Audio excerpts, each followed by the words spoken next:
here with another video for my astrology and healing channel. Thank you for joining me. Today I'm going to be talking about the planet Uranus and explain to you what Uranus is about, what it means in your birth chart, also what it means generationally for all of us. Recently Uranus has moved into the sign of Taurus, so there's been a lot of shake-ups that a lot of us have been feeling. I know I definitely have been connecting with that Uranian energy in a much different way to how it was before when it was in the sign of Aries. So, Uranus governs or rules the sign of Aquarius, and Uranus is known as being the planet of rebellion. He is the planet that pushes against the status quo, that shakes things up, the innovator, the inventor, the astrologer, the humanitarian. And a lot of what we're seeing going on at the moment is a real uprising of these kinds of beliefs. People are becoming far more open to spirituality, astrology, humanitarian projects, and really concerned with fairness. You know, you're looking at the Me Too movements and things like that. A lot of that has to do with the fact that we've come into, some people believe we're there already, some people believe we're coming into it, but it's the age of Aquarius, which is really going to heighten these things. Technology as well is ruled by Uranus. So you can see how these things are really taking the limelight and starting to shape our cultures internationally. And that's this really Uranian influence that we're getting. So Uranus takes 84 years to go around the entire zodiac and spends about 7 years in each astrological sign. So that's quite a long period of time, and it makes Uranus a planet that we call a generational planet. And what that means is that we don't count it so much as a personal planet. When we start going into the planets of Uranus, Pluto, Neptune, because their orbits are so much longer, they tend to affect whole generations. And this is where you see movements in music, technology, that seem to come with a certain generation that say, we want to improve this, or we want to make that better, we want to change this. So it very much affects us generationally. At the same time, it will have an effect on you as an individual, because obviously Uranus is going to be sat there somewhere in your birth chart in a particular house, and it will make aspects, more than likely, make aspects to one of your personal planets. So what that means is that a planet that embodies a far more personal, mundane meaning in your life will be affected by this energy of rebellion, needing to break free. That is the Uranian element. Okay, now it's really interesting with Uranus. Uranus is so bizarre and very hard to predict, hard to get a handle on, but very incredible if we can work with it. Can be very liberating. And it has an interesting energy that is very closely linked to Saturn, because Saturn is the last planet that we can see with the naked eye. Occasionally you can see Uranus, but on the whole, Saturn is said to be the last planet that one can see with the naked eye, which is very interesting because Saturn rules boundaries. Okay, so it's almost like the boundary of the physical human experience is kept in by Saturn, and just beyond that boundary you've got Uranus, the one that likes to break boundaries, the one that likes to tear down foundations. They have an interesting relationship. If you look into Greek mythology, which I may do a video on Greek mythology and the planets because it's just so fascinating, then you've got Cronus, who is essentially Saturn, and Uranus, and they have this tumultuous father-son relationship, you know, one castrating the other. So they are very closely linked, and Aquarius was actually originally ruled by Saturn until Uranus was discovered. And what you have to kind of look at is where Saturn is. So where they're without boundaries, without foundations, we are not able to break those boundaries. We are not able to tear down foundations. In a way, they are like complementary to each other, or opposing. They're kind of opposing ideas and ideals. One is the old school and time, and the other one is he was father of the sky. You know, it's kind of time, not so much timelessness, but it's anything is possible, you know. So they have this really interesting opposing energies. Where we find Uranus in our chart is going to show us where we will want to break free. There will be an urgency to break free of something that feels very Saturnian, so that feels very pressured or restricted, that feels like it denies us our freedom, okay? Things that are Saturnian in nature. So this is where we're going to feel like we want to rebel, we want to break free, we want to explore new ground. And quite often in this area, the house that it falls in, you will see sudden things, very sudden things happen, sudden breakdowns, breakups, sudden surprises, upheaval.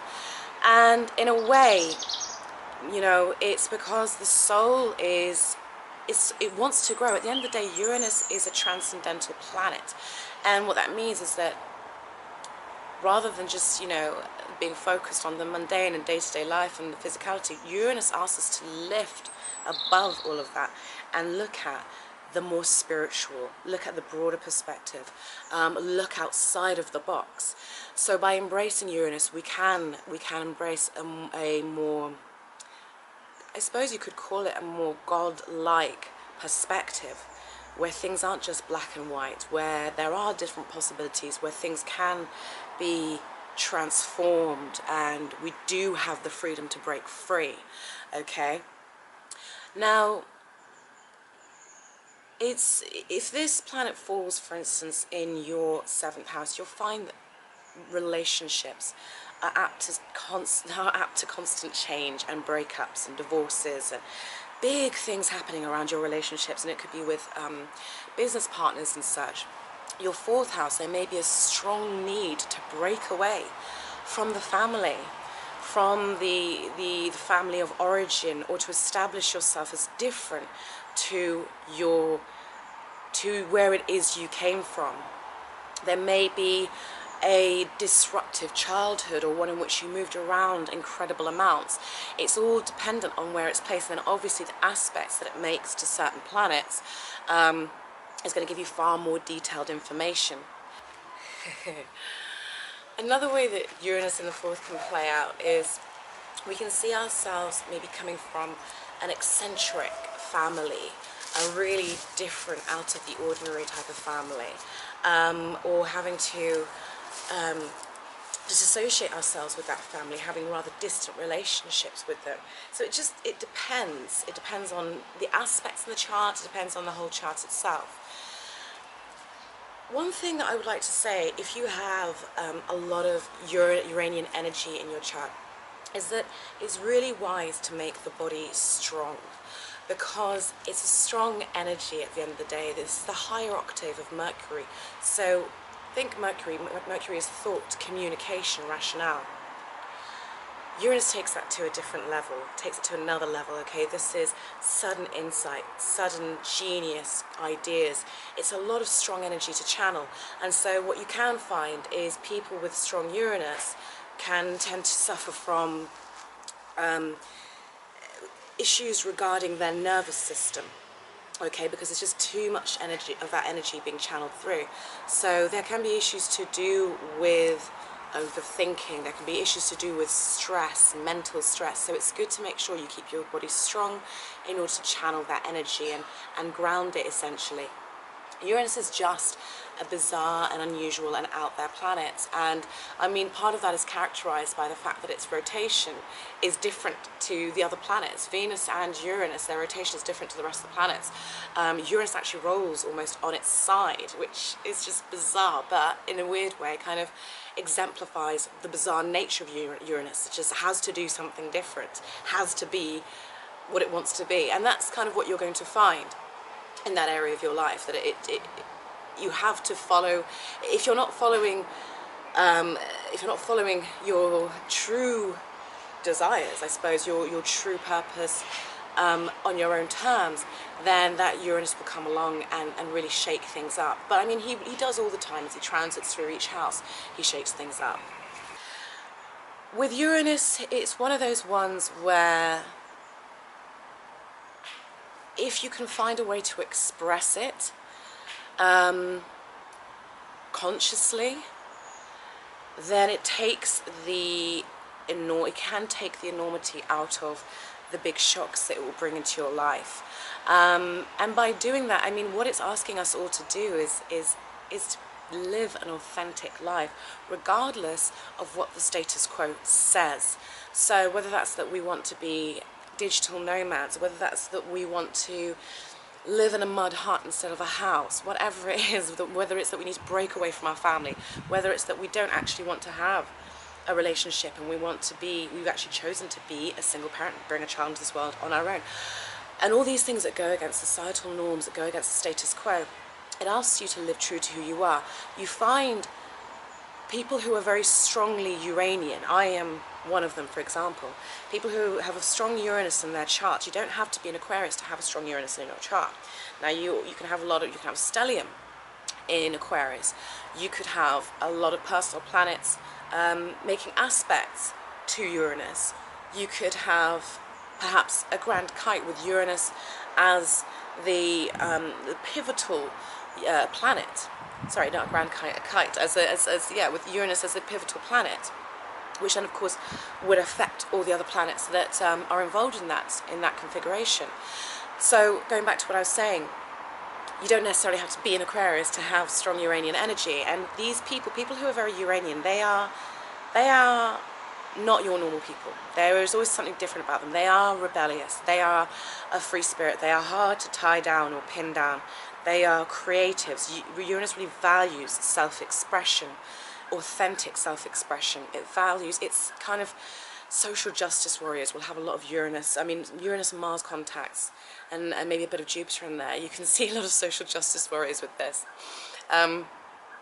And you will be out of the box. You will be different. You will be the genius, or maybe the mad scientist, the one that feels like you're ahead of your time. It asks, and the thing about Uranus is that, and this is what I love about it, is that it stops us from keeping still and becoming stagnant. Saturn is great because at the end of the day we need a firm footing, we need a foundation, we need boundaries, we need structure and form, because otherwise there would be nothing to us. We would just be globs of stuff everywhere. We need skin to hold us in. We need boundaries. But Uranus is fantastic because it says it's where perhaps if we didn't have that planet, that influence, that archetype, it would be very easy to just continue and perhaps get stagnant in life. Uranus shakes things up, so that stagnation just can't happen. Whether that happens in the form of the relationships that we have, whether it's something that we do, it can be our own impulsive acts that we seem to tear something down. And although it makes no sense to everyone else, we feel better for it and we feel free and we feel like, actually, this is the path I'm meant to go on. It doesn't allow you to keep still, and the beauty of that is Uranus is evolutionary. Because without that desire to break free and to keep evolving, mankind wouldn't evolve, quite simply. It's very obvious. So that is the beauty of Uranus. And so it does call for self-expression, authentic self-expression, the breaking free of things, going your own path, looking into humanitarianism, looking into the occult, astrology, invention, whatever area of life it's in for you, and also wherever it's transiting, it will be breaking you free. It will be trying to tear down the old that no longer works. It doesn't look to tear down what does work and what is good for you. It looks to take away what is no longer working, what usually you're very comfortable with. That's the problem. Usually what he takes away, we think, oh no, I'm really comfortable with this. Oh no. Just because it's comfortable doesn't necessarily mean that it's good for you, for your highest purpose. So that's what we find with Uranus, and there is a really strong Uranian quality that's going on. And one thing I wanted to say as well, with this recent move into Taurus, it's interesting because Uranus in Taurus is earthquakes, okay? Because Taurus is very earthly sign, okay? It is about the abundance of earth, the richness of earth. And with Uranus, the shaker-upper, the liberator, the one that causes lightning bolts, think of earthquakes. That's what it does in your life. That's what it does in whatever area of your life it's transiting. It will cause earthquakes. Now, better if we can be conscious of what needs to go, what needs to change, so that we can work with it and embrace it. But even then, it's still a very unpredictable planet, but certainly one that can make it clearer to us what our purpose is and how it is we should be living. I like to look at Uranus when somebody is feeling trapped, stifled, stuck somewhere. I like to look at where their Uranus is, what it's doing at the moment, what aspects it's making, because that will be where it's asking or pushing you to break into a higher level of existence and living and authority. Okay, right guys, I hope you enjoyed that. I'm thinking I might do a Uranus through the houses, or and maybe some aspects to Uranus videos. Let me know what you would like, and feel free to comment. Those of you who are interested in booking with me, just go to my site. The link is in the description box. It's www.anushkabam.com. Okay, until next time guys, bye bye.